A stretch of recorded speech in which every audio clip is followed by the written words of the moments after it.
আসসালামু আলাইকুম। আজকে আমি আপনাদেরকে গরুর মাংস সম্পূর্ণ আমি সরিষার তেল দিয়ে আজকে গরুর মাংসটা রান্না করব।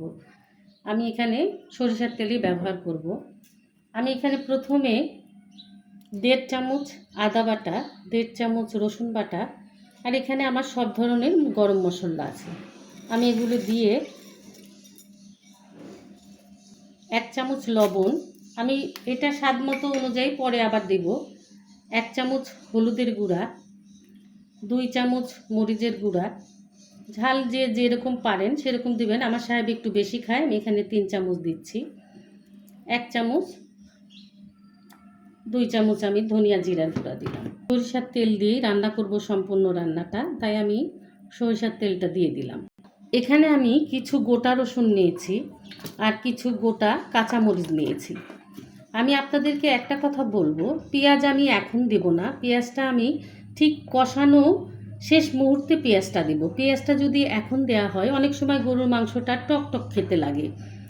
আমি অনেক বাসায় খেয়েছি, মানে এই পেঁয়াজটা একসঙ্গে দেওয়ার কারণে মাংসটা আসলে ফ্লেভারটা একটু টক টক আসে, যার কারণে আমি পেঁয়াজটা ঠিক পরে দেবো। আমি কখন দেবো আমি সেটা আপনাদেরকে দেখাবো। উপকরণ সব একসঙ্গে সুন্দর করে হাত দিয়ে মাখিয়ে সামান্য একটু পানি দিয়ে এটা আমি ভালো করে কষিয়ে নেব।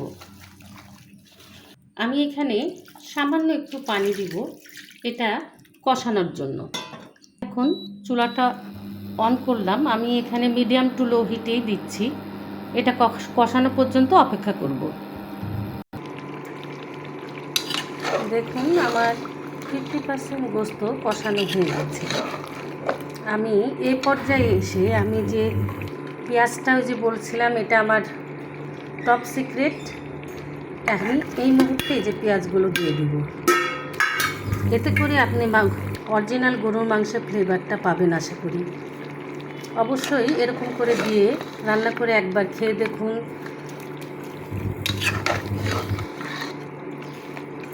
আমি পেঁয়াজটা দিয়েও আরও কিছুক্ষণ এরপরে আমি সামান্য একটু আবারও একটু পানি দিয়ে আরও কিছুক্ষণ কষিয়ে নেব।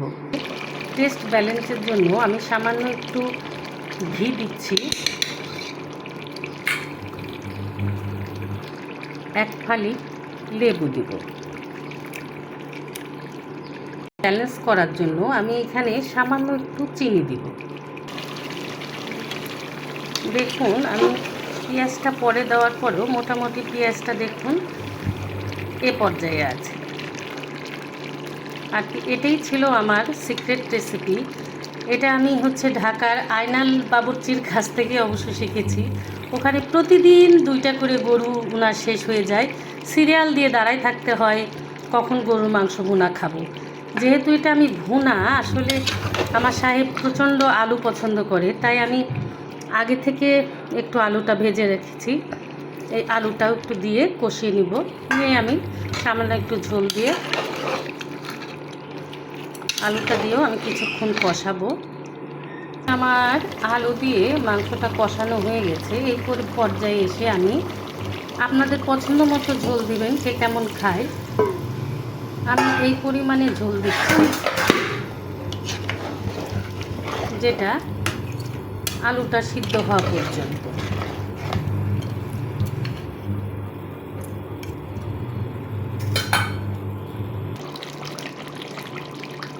আমার গোস্তটা মোটামুটি হয়ে এসেছে। আমি এই পর্যায়ে এসে একটু চিলি ফ্লেক্স আর ভাজা জিরার গুঁড়ো ছিটিয়ে দেব।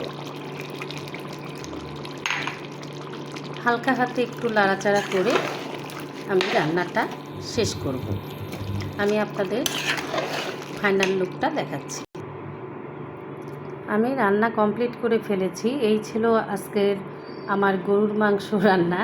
আর আমি আপনাদের সাথে তো গোপন একটা টিপস শেয়ার করেছি, আপনারাও অবশ্যই এইভাবে ট্রাই করে দেখবেন যে গরুর মাংসের অরিজিনাল ফ্লেভার সেটা আপনারা অবশ্যই পাবেন।